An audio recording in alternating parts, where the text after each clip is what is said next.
উচ্চকক্ষে আসন বিন্যাস ও নির্বাচনে পিআর পদ্ধতিতে বিএনপির আপত্তি। গণভোটের প্রস্তাব জামাতের, মৌলিক সংস্কারে ছাড় দেবে না এনসিপি।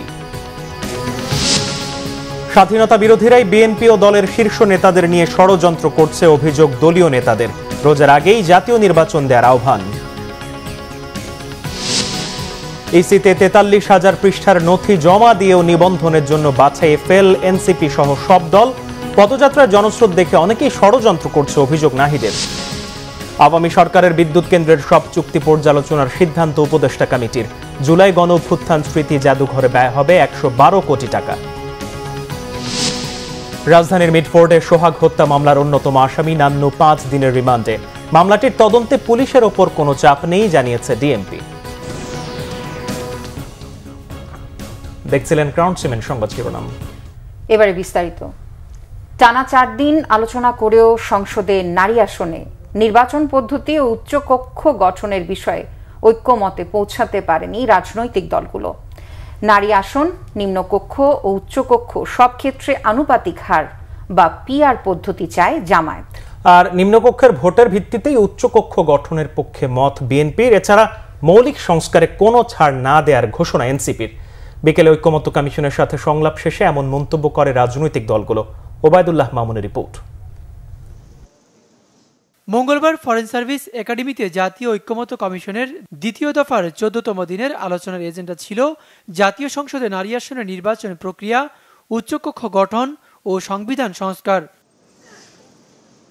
গত ৪ দিনে এ বিষয়ে আলোচনা করেও ঐক্যমত্যে পৌঁছাতে পারেনি রাজনৈতিক দলগুলো। সংস্কার কমিশন জানিয়েছে, প্রধান দলগুলো পিআর পদ্ধতির বিষয়ে একমত হলেও এই পদ্ধতিতে নিজেদের অবস্থানে অনড় বিএনপি। জামায়াত বলছে অধিকাংশ দল পিআরের পক্ষে মত দেয় এ বিষয়ে আর আলোচনা নয়, সিদ্ধান্ত আসতে হবে। আমরা নারীদের ১০০ আসনের ব্যাপারে জামাতে কোনো আপত্তি নেই, তবে নারীদেরকে একেবারে মাঠে ময়দানে নামে হয়রান ক্লান্ত করার যে কাঠিন্যতা আছে বাংলাদেশের এই পরিবেশে, অনেক মহিলা তো করতে বিরতি চায় না, তারপরে ক্যাম্পেইন ঠিক সেভাবে করতে পারে না। জন্য আমরা বলেছি এটাকে পিআর সিস্টেম করার জন্য। পিআর সিস্টেম যদি হয় তাহলে মহিলাদেরকে নিজ দায়িত্বে যেতে হবে না, ন্যাশনালি সকলে মিলে একটি ইলেকশন হবে। মৌলিক সংস্কারের প্রশ্নে জাতীয় নাগরিক পার্টি এনসিপি কোনো ছাড় দেবে না। সংস্কারের প্রস্তাবনা আলোচনাগুলো টেবিলের আলোচনার মাধ্যমেই সমঝোতা হবে। রাজনৈতিক দলগুলো পরস্পরের বক্তব্য উপস্থাপনের মধ্য দিয়ে নিজেদের মধ্যে আন্ডারস্ট্যান্ডিংয়ের জায়গা থেকে সংস্কারের প্রস্তাবনাগুলোকে এক্সিকিউশনের পথে যাবে, সেটাই আমাদের প্রত্যাশা। সংসদে নারী আসন উচ্চকক্ষ গঠনে পিআর চায় না বিএনপি। নিম্নকক্ষের ভোটের ভিত্তিতেই উচ্চকক্ষ গঠনের প্রস্তাব দেয় দলটি। সেটা তো পরিষ্কার, আমরা পিআর পদ্ধতিতে চাই না উচ্চকক্ষ। আমরা তো আগেই বলেছি, অভিযোগ করতেই পারে, এটা লোয়ার হাউসের রিপ্লিকে হবে ইত্যাদি, পাওয়ার ফাংশন কি হবে সেগুলো নিয়ে আলোচনা করতে পারে, সেটা তো আলোচনা শেষ হয়নি। সব দলকে ঐক্যমতে পৌঁছাতে আলোচনা অব্যাহত রাখার কথা জানায় ঐক্যমত্য কমিশন। সংসদে নারীর প্রতিনিধিত্ব আমরা গতকাল এ বিষয়ে আলোচনা করেছি এবং এই সমস্ত আলোচনার পরিপ্রেক্ষিতে আমরা আশা করছি আগামী সপ্তাহে এই বিষয়ে একটা নিষ্পত্তির জায়গায় আমরা আসতে পারবো। তবে অত্যন্ত দুর্ভাগ্যজনক, দুঃখজনক যে আজকে সময়ের অভাবে আমরা এই বিষয়টা আলোচনা করতে পারলাম না। কমিশন এটা অত্যন্ত গুরুত্বপূর্ণ বিষয় বলে মনে করে। বলেন, কমিশন ব্যর্থ হবার কোনো সুযোগ নেই। সাফল্য অর্জনে সবাইকে এক জায়গায় আসার আহ্বান জানান তিনি। প্রথম পর্যায়ের ওবায়দুল্লাহ মামুন, বাংলা ভিশন, ঢাকা। দেশের স্বাধীনতা বিরোধীরাই বিএনপি ও দলের শীর্ষ নেতাদের নিয়ে ষড়যন্ত্র করছে।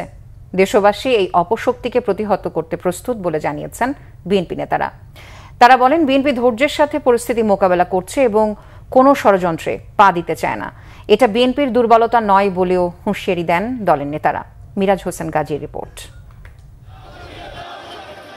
বিএনপির ভারপ্রাপ্ত চেয়ারম্যান তারেক রহমানকে নিয়ে অপপ্রচারের প্রতিবাদ ও যুবদল কর্মী সোহাগ হত্যাকাণ্ডের বিচারের দাবিতে রাজধানীতে জাতীয়তাবাদী স্বেচ্ছাসেবক দলের এই বিক্ষোভ মিছিল। বৃষ্টির মধ্যেই রাজধানীর বিভিন্ন এলাকার নেতাকর্মী ও সমর্থকরা এই মিছিলে অংশ নেন। তারেক রহমানের নামে কুরুচিপূর্ণ ও অশ্লীল স্লোগান, বক্তব্য দেওয়ার প্রতিবাদ জানান তারা। মিছিলের আগে সংক্ষিপ্ত সমাবেশে বিএনপির যুগ্ম মহাসচিব হাবিবুন নবী খান সোহেল বলেন, ৭১-এর স্বাধীনতা বিরোধী ও নারী নির্যাতনকারীরা নতুন করে দেশের বিরুদ্ধে ষড়যন্ত্র করছে, অপপ্রচার চালাচ্ছে জনসমর্থনহীন কয়েকটি রাজনৈতিক দলও। আমরা অনেক কিছুই ওভারলুক করি, অনেক কিছু ওভারলুক করি, কিন্তু বিগত কয়েকদিন শহীদ জিয়ার ছবিকে বাড়ানো হয়েছে। আমাদের নেতা জনাব তারেক রহমানের নামে আপত্তিকর কথা বলা হয়েছে। একটি কথা শুনে রাখবেন, জিয়া রহমান, বেগম খালেদা জিয়া, জনাব তারেক রহমান আমাদের জান। বিএনপিকে আপনারা যারা ছোট করতে চাচ্ছেন, কতটুকু ছোট করতে পারবেন? মনে রাখবেন, হাতি যদি দাঁড়িয়ে না থাকে, যদি শুয়েও থাকে, গরু, ছাগল, ভেড়া, ইন্দুর, বিড়াল এগুলোর থেকে তো অনেক উপরে থাকে। এদিকে ২৪-এর গণ অভ্যুত্থানের প্রথম বার্ষিকী উপলক্ষে ২১শে জুলাই সম্মিলিত পেশাজীবী পরিষদের কর্মসূচির স্থান পরিদর্শন করেন বিএনপি স্থায়ী কমিটির সদস্য ডাক্তার এজেডএম জাহিদ হোসেন। এ সময় তিনি বলেন, মব সন্ত্রাসী কর্মকাণ্ড সহ সব ধরনের অপরাধের বিচার চায় বিএনপি। আমরা কোনো ষড়যন্ত্রে পা দিতে চাই না, কোনো প্রতি উত্তর দিতে চাই না। আমরা শুধু বন্ধুদেরকে বলতে চাই, ধৈর্য ধরুন, স্পেডকে স্পেড বলুন, ক্লাবস বলার চেষ্টা করবেন না, অন্যায়কে সমর্থন করবেন না, নিজেরটা সমর্থন করবেন, অন্যেরটার সময় কথা বলবেন। অন্যায়কে বিএনপি কোনোদিন প্রশ্রয় দেয় না, সমর্থন দেয় না। বিএনপি অন্যায়কারীর বিচার চায়, দেশের প্রচলিত আইন অনুযায়ী। মব সন্ত্রাস বিএনপি চায় না। অন্যদিকে দুপুরে কুড়িগ্রাম কেন্দ্রীয় ঈদগাহ মাঠে জুলাই আগস্ট ছাত্র জনতার আন্দোলনে 10 শহীদ পরিবারকে আমরা বিএনপি পরিবারের পক্ষ থেকে সহায়তা ও উপহার দেয়া হয়। অনুষ্ঠানে যোগ দিয়ে বিএনপির সিনিয়র যুগ্ম মহাসচিব রুহুল কবির রিজভী বলেন, দলের কেউ অপরাধ করলেও বিএনপি তাকে বিন্দু মাত্র ছাড় দিচ্ছে না। তারপরও বিএনপিকে নিয়ে নানা অপপ্রচার ও ষড়যন্ত্র চলছে। এই যে ১,৫০০-এর মতো শিশু, তরুণ, কিশোর, বাচ্চা, রিকশা, কাউকে বাদ দেয়নি হত্যা করতে। এই কুড়িগ্রামের মতো একটি জেলায় যদি 10-12 জন যদি শহীদ হন, তাহলে আপনি বলুন, যেখানে আন্দোলন হয়েছে খুব তীব্রভাবে, সেখানে কি অবস্থা বিরাজ করেছে। কই এগুলোর কথা তো আপনারা বলেন না। আপনাদেরকে তো, আপনারা যখন অপপ্রচার আর কুৎসায় নেমেছেন, তখন বিএনপির নেতাকর্মীরা আহত নিহত পরিবারের পাশে দাঁড়িয়েছে। বিএনপি ও তারেক রহমানের বিরুদ্ধে অপপ্রচারে কান না দেওয়ার আহ্বান জানান রুহুল কবির রিজভী। মিরাজ হোসেন গাজী, বাংলা ভিশন, ঢাকা। ২১শে আগস্ট গ্রেনেড হামলার মামলায় তারেক রহমান ও সাবেক স্বরাষ্ট্র প্রতিমন্ত্রী লুৎফুজ্জামান বাবর সহ সব আসামির খালাসের রায়ের বিরুদ্ধে রাষ্ট্রপক্ষের আপিল শুনানি ১৭ জুলাই। প্রধান বিচারপতি সৈয়দ রেফাত আহমেদের নেতৃত্বাধীন আপিল বিভাগ এই দিন ঠিক করেছে। গত ৩১ মে হাইকোর্টের রায়ের বিরুদ্ধে রাষ্ট্রপক্ষের লিভ টু আপিল মঞ্জুর করে আপিল বিভাগ। ১ জুলাইয়ের মধ্যে আপিলের সারসংক্ষেপ দাখিল করতে বলা হয়। গত ১ ডিসেম্বর বিচারিক আদালতে মৃত্যুদণ্ডপ্রাপ্ত সাবেক স্বরাষ্ট্র প্রতিমন্ত্রী লুৎফুজ্জামান বাবর এবং যাবজ্জীবন দণ্ডপ্রাপ্ত বিএনপির ভারপ্রাপ্ত চেয়ারম্যান তারেক রহমান সহ সব আসামিকেই খালাস দেন হাইকোর্ট। পরে আসামিদের খালাসের ওই রায়ের বিরুদ্ধে লিভ টু আপিল করে রাষ্ট্রপক্ষ। এরপর ৩ দফায় শুনানি নিয়ে লিভ মঞ্জুর করে আদেশ দেন আপিল বিভাগ।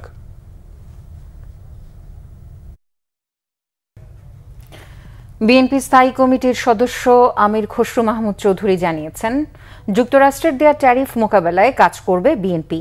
একই সাথে দলের পক্ষ থেকে সরকারকে সব ধরনের সহযোগিতার আশ্বাসও দিয়েছেন আমির খসরু। বলেন, মার্কিন রফতানি বিসর্জন দেবার সক্ষমতা বাংলাদেশের নেই। মার্কিন শুল্ক আরোপ নিয়ে রাজধানীর একটি হোটেলে বিজিএমইএ ও বিকেএমইএ নেতারা সহ শীর্ষ ব্যবসায়ীদের সাথে বৈঠক করেন আমির খসরু মাহমুদ চৌধুরী ও দলের সাংগঠনিক সম্পাদক শামা ওবায়েদ। পরে বৈঠক সম্পর্কে সাংবাদিকদের অবহিত করেন আমির খসরু। বলেন, যুক্তরাষ্ট্রের সাথে $8 বিলিয়ন রফতানি হিসাব কেবলই অঙ্কের বিষয় নয়, এর সাথে 15 থেকে 16 লাখ মানুষের কর্মসংস্থান জড়িত। এই ক্ষতি বহনের সক্ষমতা বাংলাদেশের নেই। শুল্ক আরোপের সাথে নিরাপত্তা সম্পর্কিত নানা বিষয় জড়িত থাকতে পারে বলে মন্তব্য করে এ বিষয়ে সরকারকে জোরালো ভূমিকা রাখারও আহ্বান জানান আমির খসরু। এটা বিসর্জন দিয়ে আমরা অন্য কোনোভাবে অ্যাচিভ করতে খুব একটা সহজ ব্যাপার হবে না, কিন্তু এটা আমাদের মাথায় রাখতে হবে। সুতরাং এই জন্য আমরা আজকে ইন্ডাস্ট্রির সাথে কথা বলেছি, বিশেষ করে রপ্তানিকারক বড় বড় শিল্পগুলো যারা জড়িত আছে তাদের সাথে কোনো বিজনেস লিডারদের সাথে কথা বলেছি, তাদের মতামত শুনেছি এবং তারা সবাই মনে করছে আমাদের এই নেগোসিয়েশনটাকে শক্তিশালী করতে হবে। বিএনপির পক্ষ থেকে আমরা চেষ্টা করব, এককভাবে কিছু করার বিষয় নয়, এটা সমন্বিত একটা চেষ্টা করতে হবে, তার মাধ্যমে যেটা এটা অর্জন করা যায় সেটার চেষ্টা আমাদের থাকবে। রাজনৈতিক দল হিসেবে নিবন্ধনের জন্য আবেদন করা জাতীয় নাগরিক পার্টি এনসিপি সহ ১৪৪টি দলের কেউই শর্ত পূরণ করতে পারেনি। এজন্য ১৫ দিনের সময় দিয়ে ৬২টি দলকে চিঠি পাঠানো শুরু করেছে নির্বাচন কমিশন। আর দ্বিতীয় ধাপে এনসিপি সহ বাকি ৮২টি দলকে চিঠি পাঠাবে কমিশন। বিস্তারিত এসএম ফয়েজের রিপোর্টে। নির্বাচন কমিশনের নিবন্ধন শর্ত পূরণ করতে যেসব কাগজপত্র প্রয়োজন ট্রাকে করে নিয়ে সেগুলো নির্বাচন ভবনে জমা দিয়েছিল জাতীয় নাগরিক পার্টি এনসিপি।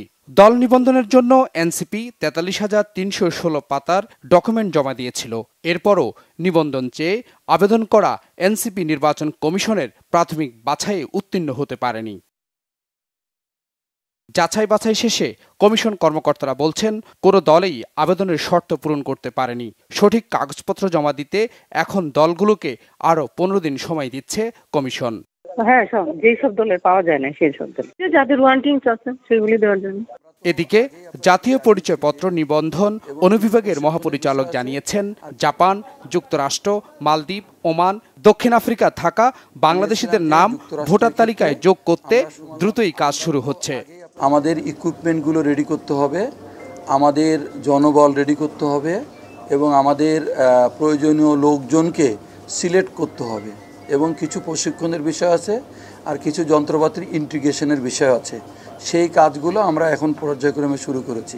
মালয়েশিয়া, সৌদি আরব সহ বিভিন্ন দেশে থাকা ১৭,৩৬৭ জন বাংলাদেশিকে ভোটার তালিকায় অন্তর্ভুক্ত করা হয়েছে।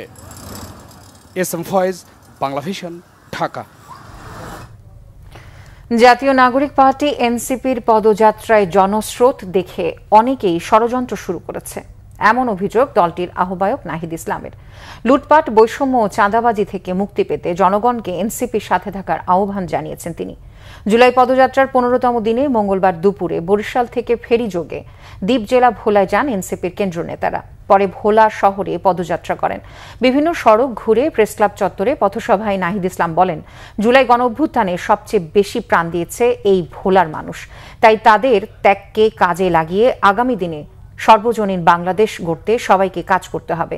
পথসভায় আরো বক্তব্য রাখেন সিনিয়র যুগ্ম আহ্বায়ক সামান্তা শারমিন, উত্তরাঞ্চলের মুখ্য সংগঠক এনসিপি সার্জিস আলম, দক্ষিণাঞ্চলের মুখ্য সংগঠক হাসনাত আবদুল্লাহ সহ অনেকে। পরে ভোলায় শহীদ হাসানের পরিবারের সাথে সাক্ষাৎ করে তাদের পাশে থাকার প্রতিশ্রুতি দেন এনসিপি নেতারা। আজকের এই ১৫ জুলাই থেকে আমাদের এই আন্দোলন গণ-অভ্যুত্থানের দিকে যাত্রা নিয়েছিল। আমরা সেই গণ-অভ্যুত্থানকে ধারণ করে নতুন বাংলাদেশ বিনির্মাণে, গণতান্ত্রিক বাংলাদেশ বিনির্মাণে, ইনসাফের বাংলাদেশ বিনির্মাণে, দায় ও দরদের বাংলাদেশের বিনির্মাণে শপথবদ্ধ হই। ভোলাবাসী কি শপথ নিচ্ছে? নতুন বাংলাদেশের জন্য শপথ হবে। অর্থ উপদেষ্টা ডক্টর সালেউদ্দিন আহমেদ জানিয়েছেন, আওয়ামী লীগ সরকারের সময় হওয়া বিদ্যুৎ কেন্দ্র সংক্রান্ত দেশি বিদেশি সব চুক্তি পর্যালোচনা করা হবে।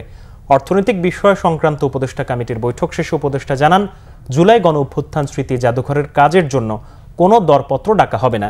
এদিকে খাদ্য উপদেষ্টা আলী ইমাম মজুমদার জানান, দেশের ৫৫ লাখ পরিবারকে ১৫ টাকা দরে ৩০ কেজি চাল দেয়া হবে। রিপোর্ট জিয়াউল হক সবুজের। ২০২৪ সালের জুলাই অভ্যুত্থানের স্মৃতিচিহ্ন, শহীদদের স্মারক এবং আওয়ামী লীগ সরকারের নিপীড়নের চিত্র তুলে ধরতে গণভবনকে জুলাই গণঅভ্যুত্থান স্মৃতি জাদুঘরে পরিণত করা হচ্ছে। এই রূপান্তরে খরচ হবে ১১২ কোটি টাকা। তবে এই কাজের জন্য কোনো দরপত্র না ডাকার সিদ্ধান্ত দিয়েছে উপদেষ্টা পরিষদ কমিটি। স্মৃতি জাদুঘরের ব্যাপারে আমরা অ্যাপ্রুভ করেছি কিছু কাজ, সেটা ৫ই আগস্টের মধ্যে সম্পূর্ণ। কাজ তো অলরেডি শুরু হয়ে গেছে, আপনারা জানেন। এদিন বৈঠকে বিগত সরকারের সময় করা বিদ্যুৎ কেন্দ্র বিষয়ক চুক্তি পর্যালোচনার সিদ্ধান্ত হয়। বিগত সরকারের সময় কতগুলো ইন্ডিপেন্ডেন্ট পাওয়ার প্ল্যান্টের কতগুলো চুক্তি হয়েছিল। চুক্তিতে আমরা দেখেছি অনেক অসম ক্লজ ছিল, সেগুলো রিভিউ করার জন্য। এবং রিভিউ করার জন্য বিগত এখানে অনেকগুলো কোম্পানি আছে, বিদেশি কোম্পানি, তাদের চুক্তিগুলো রিভিউ করার জন্য হাইকোর্ট থেকে একটা নির্দেশনা আছে, যাতে এটা তাদের সাথে আলাপ আলোচনা করে যাতে আমরা এসে করি, এবং এই জন্য আমাদের আইনি সহায়তা দরকার।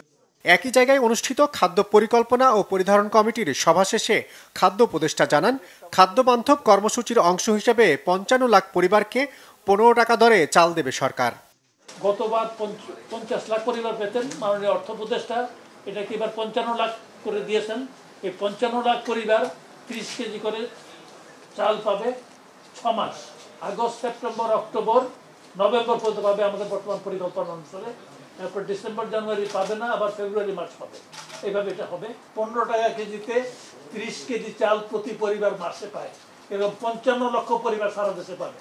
উপদেষ্টা জানান, দেশের খাদ্য মজুদ পরিস্থিতি সন্তোষজনক, তবে আগাম প্রস্তুতির অংশ হিসেবে সরকারি উদ্যোগে ৪ লাখ মেট্রিক টন এবং বেসরকারি পর্যায়ে আরও ৫ লাখ মেট্রিক টন চাল আমদানির সিদ্ধান্ত অনুমোদন দিয়েছে সরকার। জিয়াউল হক সবুজ, বাংলা ভিশন, ঢাকা। দেশের সরকারি প্রাথমিক বিদ্যালয়গুলোতে প্রধান শিক্ষকের শূন্য পদে দ্রুততম সময়ের মধ্যে নিয়োগের নির্দেশ দিয়েছেন প্রধান উপদেষ্টা অধ্যাপক মোহাম্মদ ইউনূস। সোমবার বিকেলে রাষ্ট্রীয় অতিথি ভবন যমুনায় এক বৈঠকে এই নির্দেশ দেন তিনি। বৈঠকে প্রাথমিক ও গণশিক্ষা মন্ত্রণালয়ের উপদেষ্টা ডক্টর বিধান রঞ্জন রায় পোদ্দার সহ অন্যান্য কর্মকর্তারা উপস্থিত ছিলেন। বৈঠকে প্রধান উপদেষ্টা সরকারি প্রাথমিক বিদ্যালয়ের শিক্ষার মান এবং কোন স্কুলগুলো ভালো করছে সে ব্যাপারে মূল্যায়ন জানতে চান। উপদেষ্টা বিধান রঞ্জন রায় বলেন, প্রাথমিক শিক্ষাক্ষেত্রে অবকাঠামো উন্নয়নের জন্য অনেক অর্থ ব্যয় হয়েছে, কিন্তু মূল যে উদ্দেশ্য শিক্ষার মান বৃদ্ধি সেটি সাধন হয়নি। দেশের ৩২,০০০ প্রাথমিক বিদ্যালয়ের প্রধান শিক্ষক পদ শূন্য রয়েছে। প্রধান শিক্ষক পদে পদায়নের পাশাপাশি নতুন নিয়োগের নির্দেশ দিয়েছেন প্রধান উপদেষ্টা। পাশাপাশি শিক্ষকদের বদলির ক্ষেত্রেও নীতিমালায় পরিবর্তন আনার বিষয়ে সংশ্লিষ্ট কর্মকর্তাদের নির্দেশনা দেন প্রধান উপদেষ্টা। দেশের সকল প্রাথমিক স্কুলকে ধারাবাহিকভাবে ইন্টারনেট সংযোগ ও মাল্টিমিডিয়া শ্রেণীকক্ষ তৈরির বিষয়েও জোর দেন প্রধান উপদেষ্টা।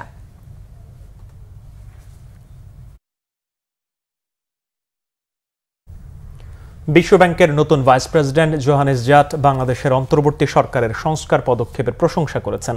বিশ্বব্যাংকের দক্ষিণ এশিয়ার নতুন ভাইস প্রেসিডেন্ট জোহানেস জাট সরকারের সংস্কার কর্মসূচির জন্য প্রধান উপদেষ্টা অধ্যাপক মোহাম্মদ ইউনূসের প্রশংসা করেন।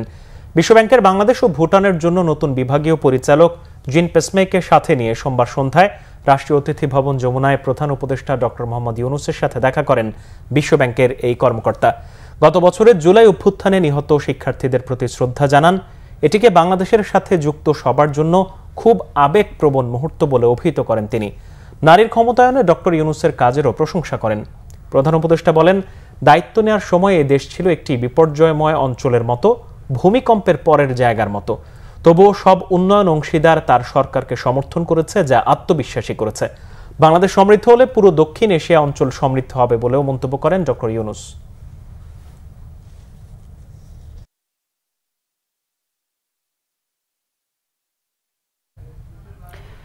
রাজধানীর মিটফোর্ড হাসপাতালের সামনে ভাঙাড়ি ব্যবসায়ী লাল চাঁদ ওরফে সোহাগ হত্যা মামলার অন্যতম আসামি নান্নুর ৫ দিনের রিমান্ড মঞ্জুর করেছে আদালত। এর আগে সোমবার রাত ১টার দিকে নারায়ণগঞ্জের বন্দর থেকে তাকে গ্রেফতার করা হয়। র্যাব ১০-এর অধিনায়ক মোহাম্মদ কামরুজ্জামান বিষয়টি নিশ্চিত করেন। পরে আসামি নান্নুকে র্যাব ১১-র কাছে হস্তান্তর করা হয়।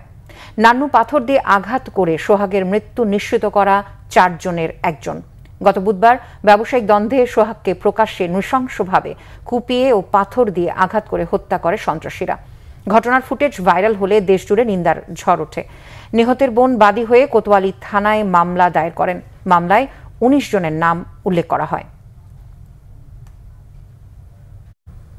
এদিকে ব্যবসায়ী সোহাগ হত্যা মামলার তদন্তে পুলিশের ওপর কোনো ধরনের চাপ নেই বলে জানিয়েছেন ডিএমপির মিডিয়া শাখার ডিসি তালেবুর রহমান। মঙ্গলবার দুপুরে মিন্টো রোডের মিডিয়া সেন্টারে তিনি জানান, অপরাধী যেই হোক তাকে আইনের আওতায় আনা হবে। এক্ষেত্রে অপরাধীর রাজনৈতিক কোনো পরিচয় থাকলেও তাকে ছাড় দেওয়ার কোনো সুযোগ নেই। গ্রেপ্তারকৃতদের জিজ্ঞাসাবাদে পাওয়া তথ্য যাচাই বাছাই করা হচ্ছে বলেও জানান তিনি। হত্যার মোটিভ নিয়েও কাজ করছেন তারা। আসামি গ্রেপ্তারে সিসি ক্যামেরার ফুটেজ, মোবাইল ভিডিও এবং প্রত্যক্ষদর্শীদের সহায়তা নেওয়ার কথা জানান তালেবুর রহমান। জানান, পলাতকদের গ্রেপ্তারে অভিযান চলছে।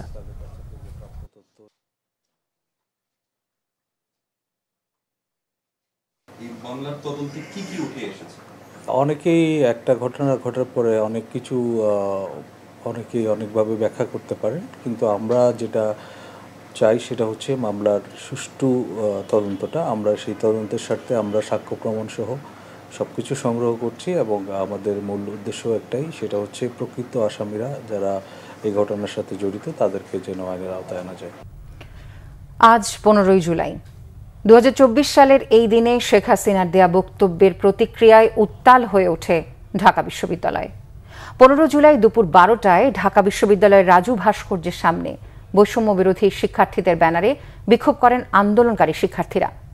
অন্যদিকে বেলা 2টায় রাজধানীর ধানমন্ডিতে আওয়ামী লীগ কার্যালয়ে এক সংবাদ সম্মেলনে দলের সাধারণ সম্পাদক ওবায়দুল কাদের বলেন, কোটা বিরোধী কতিপয় নেতা যেসব বক্তব্য দিয়েছে এর জবাব দেওয়ার জন্য ছাত্রলীগ প্রস্তুত।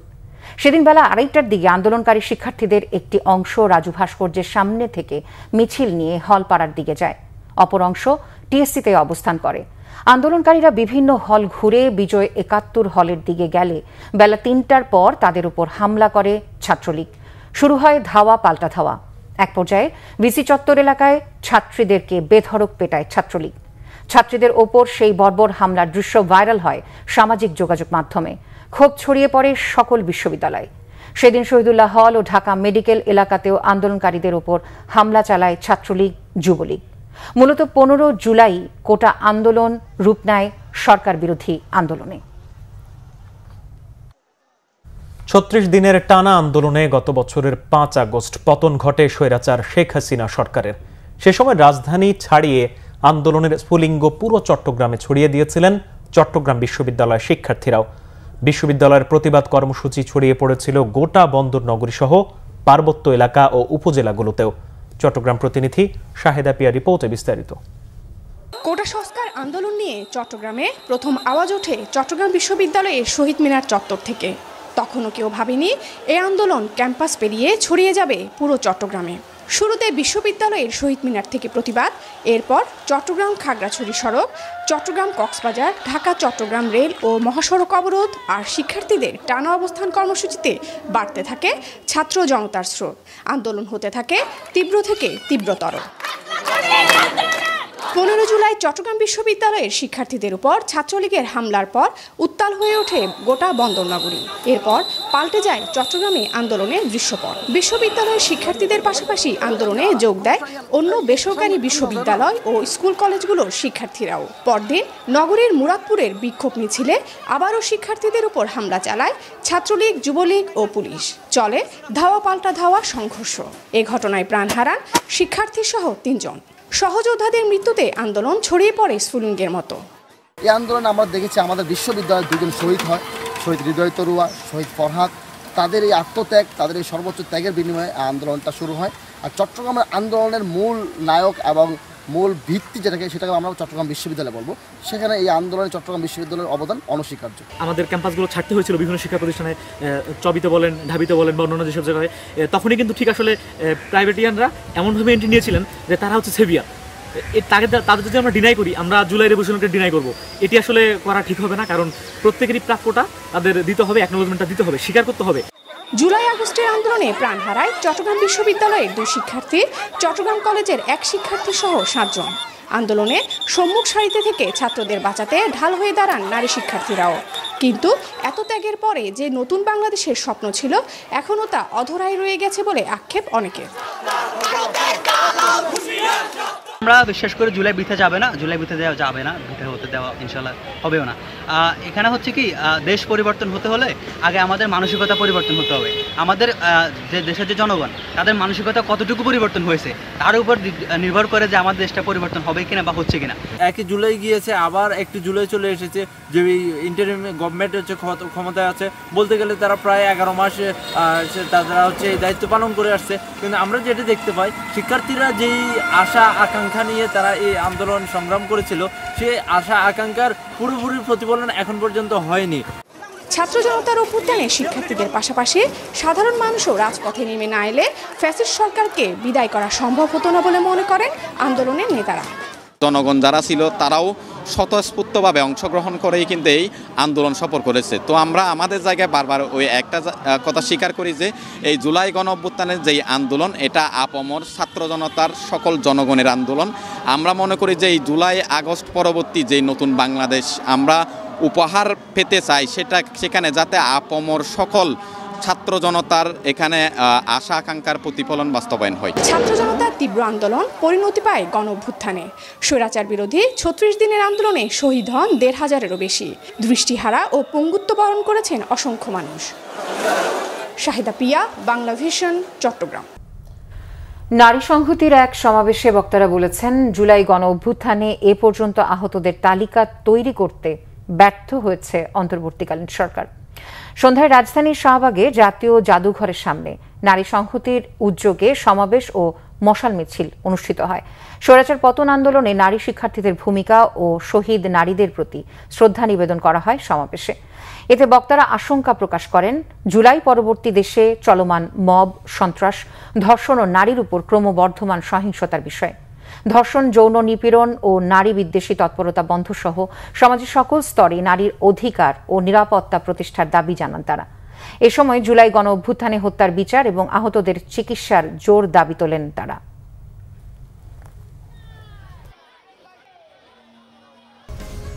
গেল ১৬ বছর ফ্যাসিবাদী সরকারের নির্যাতিত নিপীড়িত আইনজীবীদের অবদান জুলাই সনদে অন্তর্ভুক্তির দাবি জানিয়েছে জাতীয়তাবাদী আইনজীবী ফোরাম। দুপুরে সুপ্রিম কোর্ট ইউনিটের জাতীয়তাবাদী আইনজীবী ফোরামের নতুন সদস্য সংগ্রহ ফর্ম বিতরণ উদ্বোধনী অনুষ্ঠানে এই দাবি জানান ফোরাম সভাপতি অ্যাডভোকেট জয়নুল আবেদিন। দাবি আদায় না হলে দেশের আইনজীবীরা সম্মিলিতভাবে দাবি আদায়ের পক্ষে রাজপথে নামবে বলেও হুঁশিয়ারি দেন তিনি। এছাড়া জাতীয়তাবাদী আইনজীবী ফোরামের নতুন সদস্য সংগ্রহে দক্ষতাকে প্রাধান্য দেয়া হবে উল্লেখ করে তিনি বলেন, কোনো সুবিধাভোগী ও ছদ্মবেশীদের জায়গা সংগঠনে হবে না। অভিযোগ করে বলেন, যারা দেশে অস্থিতিশীল পরিস্থিতি সৃষ্টি করছে তারাই বিএনপির শীর্ষ নেতৃত্বকে দোষ দিচ্ছেন। জুলাই ঘোষণাপত্র করবেন ইত্যাদি ইত্যাদি শুনতেছি। যে ঘোষণাই করেন, জাতীয়তাবাদী আইনজীবী ফোরামের ভূমিকাকে স্বীকার করে এই জুলাই ঘোষণাপত্র প্রকাশ করবেন। যদি এটা না হয় তাহলে সারা বাংলাদেশের ৬৫,০০০ আইনজীবীরা রাস্তায় নেমে এর প্রতিবাদ করবে। বিএনপির যুগ্ম মহাসচিব সৈয়দ ইমরান সালেহ প্রিন্স বলেছেন, নিজেদের চাঁদাবাজি আড়াল করতে বিএনপির বিরুদ্ধে মিথ্যাচার করছে নতুন দল। মঙ্গলবার ময়মনসিংহের হালুয়াঘাটে ধারা ইউনিয়ন বিএনপির কর্মী সমাবেশে বক্তব্য রাখেন তিনি। প্রিন্স বলেন, স্বাধীনতা বিরোধী ও বাংলাদেশকে আফগানিস্তান বানাতে আগ্রহী আরও দুই দল নতুন দলের সাথে মিলে তারেক রহমান ও বিএনপির বিরুদ্ধে প্রোপাগান্ডা ছড়াচ্ছে। নিজেদের ভরাডুবির আশঙ্কায় নির্বাচন ঠেকাতে ব্যস্ত হয়েছে দলগুলো। কর্মী সমাবেশের পর তারেক রহমান ও নির্বাচনের বিরুদ্ধে ষড়যন্ত্রের বিরুদ্ধে মিছিল করে স্থানীয় বিএনপি নেতাকর্মীরা।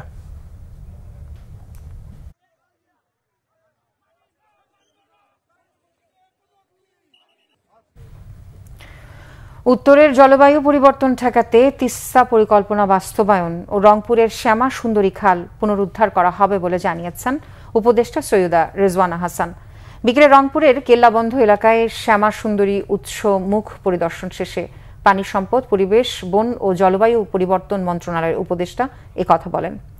রেজওয়ানা বলেন, রংপুরের ঐতিহ্যবাহী খাল খনন করে এর পানির প্রবাহ ঠিক রাখার পরিকল্পনা নেওয়া হয়েছে, পাঠানো হয়েছে পরিকল্পনা কমিশনে। অনুমোদন পেলে চলতি বছরেই মহাপরিকল্পনার কাজ শুরু হবে বলে জানান এই উপদেষ্টা। সমাধান বলেন, আপনাদের প্রাণের সাথে সম্পর্কিত দাবি হচ্ছে তিস্তা। ওটা পরিকল্পনা অনেকদিন যাবৎ আলমারিতে তোলা ছিল, ওটা বের করে পরিকল্পনাটাকে সংশোধন করে আমরা পরিকল্পনা কমিশনে পাঠিয়েছি। ওরাও হয়তো এই সপ্তাহের মধ্যেই পাঠিয়ে দিবে সরকারের আরেক স্তরে। ওইখান থেকে ধরেন যদি অনুমোদন হয়ে যায়, তারপরে যারা চীনা প্রতিষ্ঠান আছে তারা ডিজাইন করবে, নকশা করবে, তারপরে চীনের সাথে আমাদের এই পরিকল্পনাটা আমরা চূড়ান্ত করতে পারবো। ফেনীর বন্যা পরিস্থিতির উন্নতি হলেও কমেনি মানুষের দুর্ভোগ। পরশুরাম ও ফুলগাজীতে বন্যার পানি ধীরে ধীরে নামলেও ভেসে উঠছে ক্ষতচিহ্ন। নিচু এলাকা ও গ্রামীণ সড়কগুলো এখনও পানিতে তলিয়ে। এদিকে নোয়াখালীতে জেলায় সৃষ্ট জলাবদ্ধতায় এখনও লক্ষাধিক মানুষ পানিবন্দী হয়ে চরম দুর্ভোগে দিন পার করছে। বন্যা পরিস্থিতিতে উৎকণ্ঠায় বাসিন্দারা।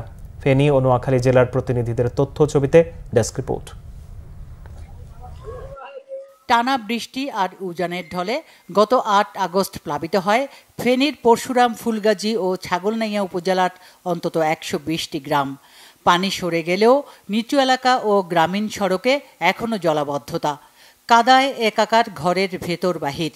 বহু পরিবার আশ্রয় কেন্দ্র থেকে ফিরেও ঘরে উঠতে পারছে না। বেশিরভাগ এলাকায় বিদ্যুৎ নেই, নেই সুপেয় পানি, নেই তেমন কোনো ত্রাণ তৎপরতাও। কোনো মানুষ আসে আমাদের জিজ্ঞাসা করে না যে যেহেতু আপনারা খাইছেন কিনা, আপনারা কি অবস্থা আছেন। আমরা মানুষের বাসায় থাকি, মানে জ্বর আসলে চলে যাই, আবার আসি। একের ফেলেরও না একবারেতে, মানে বাচ্চার বাচ্চা নাকি বাধ্যময় খামো এ কথা আর এই যে 7 দিন অনাহার। 7,000 টাকার মাছ ফেলাইছিলাম রেনু, সব চলে গেছে, কিচ্ছু নেই। স্থানীয়দের অভিযোগ, গতবারের ভয়াবহ বন্যার পর বাঁধ মেরামতের নামে কোটি কোটি টাকা খরচ করলেও বাঁধ টেকেনি কয়েক মাসও। 24-এর পরে একটু সরকারের কর্মকর্তা কর্মচারী যারা আছে তারা তদন্ত করে কোথায় কোথায় বর্ষা আসলে বাঁধ ভাঙতে পারে, এটা যদি ব্যবস্থা নিত আজকে আমাদের ফুলগাজীর জনগণ এই অবস্থা হইতো না। যারা নির্বাহী প্রকৌশলী যারা আছে দপ্তর প্রধান, এরা দীর্ঘ বছর ফেনীতে আছে। কেন আছে? শুধু লুটপাট করার জন্য। এই 19 কোটি টাকার কত কোটি টাকা কোথায় ব্যয় হয়েছে? কোটি কোটি টাকা মেরে দেওয়া হয় প্রত্যেক বছর। তাদের বিচার হোক, তাদেরকে বিচারের আওতায় আনা হোক। অবকাঠামোগত ক্ষতি ছাড়াও ধান, সবজি ও মাছ চাষে কোটি কোটি টাকার ক্ষতি হয়েছে বলে জানিয়েছে কৃষি ও মৎস্য বিভাগ। নিয়ন্ত্রণ বাঁধটি নির্মাণ করে এবং রক্ষণাবেক্ষণ, সংরক্ষণ সকল বিষয়টি দেখভাল করে বাংলাদেশ পানি উন্নয়ন বোর্ড। তাদের কাজের বিষয়টি যেহেতু তারাই তদারকি করেন, এখন আমাদের কাছে বিগত কয়েকদিন আগে আমাদের কাছে পত্র দেওয়া হয়েছে পানি উন্নয়ন বোর্ডের যে জরুরি মেরামত কার্যক্রম আছে। পুনর্বাসন ও দীর্ঘমেয়াদী নদী শাসনের দাবি তুললেন রাজনীতিবিদরা। পানি উন্নয়ন বোর্ডের এই দুর্নীতির কারণে এই বাঁধটা এখন আবার ভাঙছে, এবং এখন দেখেন এখন পানির যে স্রোত আছে এখনো কিন্তু এই বাঁধটা দেওয়া সম্ভব, কিন্তু আমরা দেখলাম যে এখনো কোনো ব্যবস্থা নেওয়া হয় নাই। এদিকে নোয়াখালীতে আবারও বৃষ্টি শুরু হওয়ায় জলাবদ্ধতার পর এবার বন্যা পরিস্থিতি দেখা দেয় বাসিন্দাদের মধ্যে বাড়ছে উদ্বেগ ও উৎকণ্ঠা। সৃষ্ট জলাবদ্ধতায় এখনো লাখেরও বেশি মানুষ পানিবন্দী হয়ে চরম দুর্ভোগে। আমাদের নোয়াখালী শহরে বন্যা, আমরা সামান্য বৃষ্টি হলে আমরা হানেই অবস্থা হয়ে যাচ্ছি। তাই বাগানগুলো কাটতে হবে, দেন সংস্কার করতে হইব। সংস্কার না করলে আমরা নোয়াখালীবাসী বৃষ্টিতে জলবদ্ধতাতে ডুবে যাইতেছি, সম্পূর্ণ ক্ষয়ক্ষতি হইতেছে। অন্যদিকে অবিরাম বৃষ্টি ও পানি নিষ্কাশন ব্যবস্থার অভাবে বেনাপোল কাস্টমস হাউস ও বেনাপোল স্থলবন্দরে হাঁটু পানিতে ব্যাহত হচ্ছে কাস্টমস শুল্কায়ন, পণ্য ডেলিভারি ও লোড আনলোড প্রক্রিয়া। কাস্টম সার্ভারে কোনো কাজ হচ্ছে না, ব্যাহত হচ্ছে রাজস্ব আদায় সহ আমদানি রপ্তানি বাণিজ্য। Bangla vision news desk. বিশ্বমানের উচ্চ শিক্ষার জন্য বহু সংস্কৃতির দেশ মালয়েশিয়া যাওয়ার জন্য বাংলাদেশি শিক্ষার্থীদের প্রতি আহ্বান জানিয়েছে বাংলাদেশে নিযুক্ত দেশটির হাইকমিশনার মোহাম্মদ সুহাদা ওথমান। সকালে রাজধানীতে এক সংবাদ সম্মেলনে এই আহ্বান জানান তিনি। মালয়েশিয়ান হাইকমিশনার জানান, নিরাপদ ও সাশ্রয়ী শিক্ষার জন্য এশিয়ার অন্যতম দেশ মালয়েশিয়া। বিশ্বসেরা 150 বিশ্ববিদ্যালয়ের তালিকায় জায়গা করে নিয়েছে বেশিরভাগ বিশ্ববিদ্যালয়।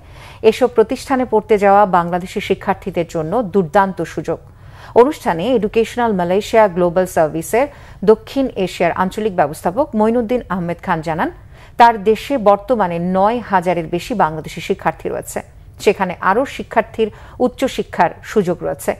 অনুষ্ঠানে আরিফ সাইদ জানান, মালয়েশিয়ার উচ্চশিক্ষা নিয়ে আগামী 18 থেকে 19 জুলাই ঢাকায়, 21 জুলাই খুলনায় এবং 24 জুলাই চট্টগ্রামে প্রদর্শনী চলবে। দেশকে অস্থিতিশীল করার চেষ্টা এবং বিএনপির ভারপ্রাপ্ত চেয়ারম্যান তারেক রহমানকে কটূক্তির প্রতিবাদে রাজধানী সহ দেশের বিভিন্ন স্থানে সভা, বিক্ষোভ, সমাবেশ ও মিছিল হয়েছে। ডেস্ক রিপোর্টে বিস্তারিত। দেশে ফ্যাসিবাদী সরকারের পতন হয়েছে, তবে ফ্যাসিবাদের পতন হয়নি বলে অভিযোগ করেছেন যুবদল নেতারা। বিকেলে রাজধানীর ইঞ্জিনিয়ার্স ইনস্টিটিউশন মিলনায়তনে দেশের সমসাময়িক পরিস্থিতি নিয়ে বিশেষ সভায় একথা বলেন তারা। এ সময় যুবদল নেতারা অভিযোগ করেন, রাজনৈতিক ময়দানে অশালীন বক্তব্য শুরু হয়েছে, যা হতাশজনক। সবাই উপস্থিত ছিলেন বাংলাদেশ জাতীয়তাবাদী যুবদলের কেন্দ্র নির্বাহী কমিটির সভাপতি আব্দুল মোনায়েম মুন্না ও সাধারণ সম্পাদক মোহাম্মদ নুরুল ইসলাম নয়ন সহ বিভিন্ন অঙ্গ সংগঠনের নেতারা। দেশকে অস্থিতিশীল করার ষড়যন্ত্র এবং বিএনপির ভারপ্রাপ্ত চেয়ারম্যান তারেক রহমানকে কটূক্তির প্রতিবাদে বিক্ষোভ মিছিল ও প্রতিবাদ সমাবেশ হয়েছে রাজধানীতে। বিকেলে কৃষিবিদ ইনস্টিটিউশনের জাতীয়তাবাদী কৃষিবিদদের আয়োজনে এতে উপস্থিত ছিলেন বাকসুর সাবেক ভিপি কৃষিবিদ শাহাদত হোসেন চঞ্চল ও কৃষক দলের যুগ্ম সম্পাদক কৃষিবিদ শাহাদত হোসেন বিপ্লব সহ অনেকে। এ সময় বক্তারা বলেন, দীর্ঘ 17 বছর ফ্যাসিস্ট ও স্বৈরশাসনের বিরুদ্ধে গণতান্ত্রিক আন্দোলনে যে ফ্যাসিবাদ মুক্ত বাংলাদেশ প্রতিষ্ঠিত হয়েছে তা আবারও হুমকির মুখে পড়েছে। বৈরী আবহাওয়া উপেক্ষা করে বিক্ষোভ মিছিল হয়েছে রাজধানীর উত্তরার আজমপুরে। বিকেলে এতে প্রধান অতিথি ছিলেন ঢাকা মহানগর উত্তর বিএনপির যুগ্ম আহ্বায়ক মোহাম্মদ আফজাল উদ্দিন। তিনি বলেন, আগামী নির্বাচনের জন্য প্রস্তুত রয়েছে বিএনপি। সুষ্ঠু নির্বাচনের দাবি এবং বাংলাদেশের বিরুদ্ধে যে গভীর ষড়যন্ত্র চলছে তার প্রতিবাদে সবাই ঐক্যবদ্ধ থাকবে বলে জানান এই নেতা। এদিকে একই ইস্যুতে বিক্ষোভ মিছিল হয়েছে সাতক্ষীরায়। জেলা স্বেচ্ছাসেবক দলের উদ্যোগে মিছিলটি শহরের সঙ্গীতা মোড় থেকে বের হয়ে প্রধান সড়কগুলো প্রদক্ষিণ করে। উপস্থিত ছিলেন কেন্দ্রীয় স্বেচ্ছাসেবক দলের যুগ্ম সম্পাদক SM কবির সহ অন্যরা। একই কর্মসূচি পালন করা হয়েছে নওগাঁয়। বিকালে নওজোয়ান মাঠ থেকে একটি বিক্ষোভ মিছিল বের হয়ে তাজের মোড় শহীদ মিনারে শেষ হয়। এতে উপস্থিত ছিলেন কেন্দ্রীয় স্বেচ্ছাসেবক দলের নেতা কাজী মুক্তার হোসেন সহ অন্যরা। অন্যদিকে বিক্ষোভ মিছিল হয়েছে ঠাকুরগাঁওয়ে। বিকালে বিএনপির দলীয় কার্যালয় থেকে বিক্ষোভ মিছিলটি শহরের প্রধান সড়কগুলো ঘুরে একই স্থানে শেষ হয়। এতে প্রধান অতিথি ছিলেন কেন্দ্রীয় স্বেচ্ছাসেবক দলের যুগ্ম সাধারণ সম্পাদক বাবুল সারেং সহ অন্যরা। Bangla vision news desk. সংবাদ শেষ করব, তার আগে ক্রাউন 7 শিরোনামগুলো জানিয়ে দিচ্ছি আরো একবার। উচ্চকক্ষে আসন বিন্যাস ও নির্বাচনে পিআর পদ্ধতিতে বিএনপির আপত্তি।